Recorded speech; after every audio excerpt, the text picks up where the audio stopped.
Entre ville et agriculture, ville et campagne, c'est la Deuxième Guerre mondiale. Pendant cette période de guerre, de crise mondiale, la ville va être vraiment présentée comme un véritable ennemi intérieur. Pourquoi? Parce qu'elle ne produit pas son alimentation et qu'au contraire, elle en consomme énormément. Et vous avez ici Ernest Lahr de l'Union suisse des paysans en 1940 qui déclare « Urbanisation équivaut à stérilité ». Stérilité, c'est un terme qui revient très très souvent à cette période-là et par conséquent constitue un danger pour l'existence de notre peuple. L'urbanisation s'en prend aux sources vives de notre peuple, qu'elle épuise et met aussi en péril ce qui fait notre nationalité et notre caractère propre. Donc il y a une opposition très forte entre la ville stérile. Stérile, pourquoi? Parce qu'elle ne produit pas d'alimentation, mais aussi stérile dans le sens où elle produit moins de soldats que la Suisse rurale. Et il y aura un moment important pendant la guerre où, disons, l'agriculture va venir au secours de ces pauvres villes qui n'arrivent pas à se nourrir au moment du plan Wallen. Je me dépêche un petit peu. Après-guerre, l'image forte qui va représenter cette opposition entre ville et agriculture, c'est celle de la ville prédatrice des zones rurales. Et on la voit ici illustrée par une publication que vous connaissez peut-être, qui est un ouvrage pour enfants, qui raconte l'histoire de la petite commune de Gülen, qui, décennie après décennie, se voit urbanisée, et le message en fait c'est celui de la ronde annuelle des marteaux-piqueurs, donc un joli paysage rural et agricole qui petit à petit va se faire manger par la ville. Et ça, ce sera l'image dominante de la deuxième moitié du XXe siècle, de cette relation entre ville et agriculture, celle d'une ville prédatrice. Cet imaginaire-là va avoir des conséquences sur les pratiques, et je parle en particulier de l'aménagement du territoire. Je ne vais pas développer, mais l'image de la ville prédatrice, c'est aussi celle qui va dominer la relation urbanisation-agriculture dans l'aménagement du territoire. On parlera de la bataille pour le sol, donc de la bataille contre l'étalement urbain et pour le sol agricole. On pourra y revenir. Cédric Van Empel m'a demandé de parler de la latch, je n'ai pas pu, mais c'est un moyen d'embrayer là-dessus peut-être dans la discussion. Ça, je ne vais pas développer. Je voudrais donc maintenant parler de l'agriculture urbaine et le fait qu'aujourd'hui, c'est en effet quelque chose, un phénomène qu'on a du mal à définir, mais qui est certes une mise en relation entre agriculture et ville, deux mondes jusque-là séparés. Et cette mise en relation, pour moi, elle participe de deux processus différents. Le premier, on peut le qualifier comme une agriculture qui devient urbaine ou une urbanisation de l'agriculture.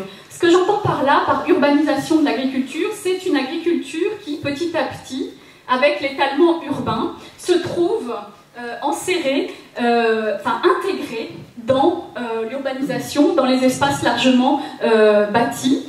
L'agriculture devient urbaine physiquement, elle est dans l'urbanisation, elle devient urbaine aussi par ses pratiques et s'insère dans la ville comme service paysager, service éducatif, que sais-je. L'agriculture devient aménité urbaine. Alors, l'idée d'urbanisation de l'agriculture, c'est notamment le fait que, en particulier en Suisse, alors la carte n'est pas très lisible comme ça, mais il s'agit d'une typologie spatiale des espaces ruraux en Suisse, qui a été élaborée par l'OFS et Martin Schuller, où en fait ils identifient l'espace rural périurbain, ce que vous voyez en bleu ici. Donc l'espace rural périurbain, en particulier identifié par l'agriculture, comme vous le voyez, ça concerne pratiquement toute l'agriculture en Suisse, toute l'agriculture du plateau. Ce qui veut dire finalement qu'aujourd'hui, la grande majorité de l'agriculture en Suisse est à proximité des villes. Et dans ce sens-là, on peut en tout cas parler d'une agriculture périurbaine, au sens de Fleury, c'est-à-dire qu'il y a une mitoyenneté, un voisinage inédit entre agriculture et ville. Cette urbanisation de l'agriculture, on le voit ici, je vous disais, je vais surtout traiter d'exemples genevois, à Genève, où il y a 43% d'espace agricole. On donne toujours ce pourcentage parce qu'il y a quelque chose, je crois, d'assez surprenant, que la moitié du canton soit occupée par l'agriculture à Genève. Ce qui caractérise aujourd'hui l'agriculture, c'est ça, c'est-à-dire des zones agricoles qui sont souvent entourées par l'urbanisation.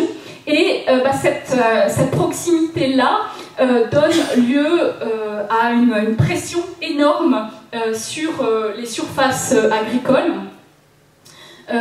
qui est finalement, je crois, malgré tout, le problème numéro 1 aujourd'hui de la question de l'agriculture urbaine, c'est-à-dire comment l'agriculture peut-elle survivre et se développer en situation de forte pression urbaine.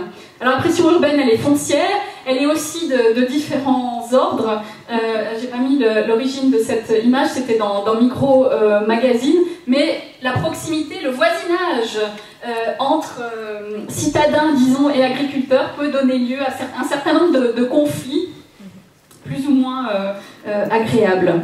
Cette urbanisation de l'agriculture, c'est aussi l'idée que petit à petit, l'agriculture est intégrée dans le projet urbain, dans la planification urbaine. Je prends l'exemple genevois qui, autant que je sache, n'est pas forcément représentatif de ce qui se passe ailleurs en Suisse, mais dans le cas du projet d'agglomération, il y a vraiment une tentative d'intégrer l'agriculture dans ses différentes dimensions, et en particulier dans cette dimension économique, dans la planification urbaine, alors même que traditionnellement, l'agriculture, dans le projet urbain, c'était au mieux du vert, du paysage, et au pire des zones blanches de développement futur.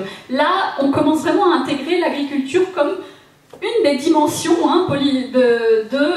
du projet d'agglomération.